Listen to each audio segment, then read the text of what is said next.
విద్యార్థుల క్షేమం కోసం రోజు భగవద్గీత శ్లోకాలు విద్యార్థులు అందరూ వినగలరు. ఈరోజు 51 శ్లోకాలు.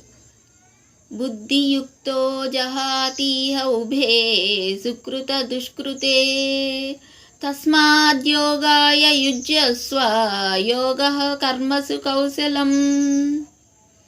కర్మజం బుద్ధియుక్తా హి ఫలం త్యక్త్వా మనీషిణః జన్మబంధ వినుర్ముక్తాహం పదం గచ్చస్త్యనామయం. తాత్పర్యము: సమత్వ బుద్ధి కలిగిన పురుషుడు పాపపుణ్యములను రెంటిని ఈ లోకమునందే వదులుచున్నాడు కనుక అట్టి యోగమునకు సిద్ధపడుము. కర్మల యందలి కుశలత్వమే యోగము. సమత్వ బుద్ధియుక్తులగు ఉత్తములు కర్మలనాచరించుచున్నను ఫలాపేక్ష లేని వారగుట చేత జన్మబంధము నుండి విడిపడిన వారై దుఃఖరహితమైన మోక్షపదమును పొందుదురు. సర్వే జనా సుఖినో భవంతు.